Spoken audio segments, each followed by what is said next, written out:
dapat kita jelaskan bahwa berawal dari pencurian motor NMAX yang berlokasi di Maki Forest, di mana NMAX itu kunci nyantol, ya rekan-rekan. Jadi kunci nyantol sehingga para pelaku ini gampang untuk melihat situasi dan kesempatan seperti itu, motornya diambil. Nah, kemudian dari hasil informasi yang didapat, anggota melakukan lidik. Lidiknya bukan berapa hari, ya, ini lama mereka melakukan lidik, sehingga dari hasil tracking dan sebagainya, nah, terus ditemukanlah informasi tentang adanya pencurian HP. Nah, berawal dari HP inilah berawal, ya, dari lidik yang dilaksanakan berawal dari HP, kemudian ditemukan tracingnya di mana, ya, sudah diambil seorang laki-laki yang bernama Nyoman Suwardiana alias Komang ini, ya, yang sebagai pemilik atau pemegang HP pada saat itu. Nah, dari Komang inilah berkembang semua, ya. Dari Komang ini berkembang semua. Ternyata Komang ini adalah juga sebagai pemetik dari curanmor yang ada selama ini di wilayah Ubud, ya. Dan lokasi-lokasi yang diambil itu ada di Tampak Siring, ya, jenis Scoopy.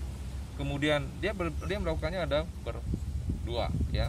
Berdua bersama Dewa Sujana atau Dewa Sambrong yang saat ini ada ditahan di Polsek Sukawati, ya, rekan-rekan, Sukawati. Kemudian ada Kedut Dene Mati, ini juga sebagai pelaku juga, dan Ali ini adalah sebagai 480 atau yang membeli dari motor yang diambil oleh si Komang ini.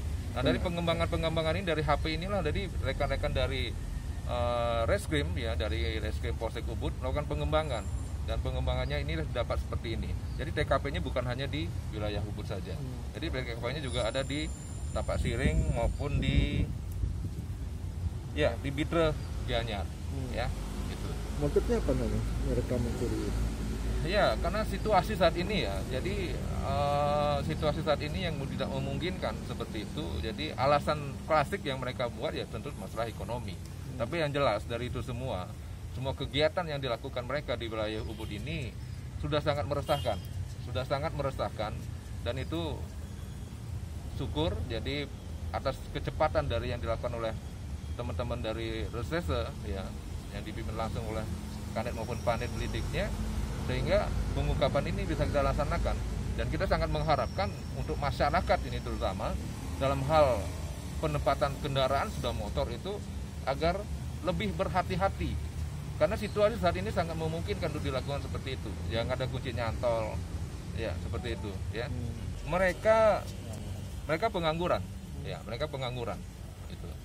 Jadi untuk para pelaku ini kita gunakan pasal 363, ya, pencurian dengan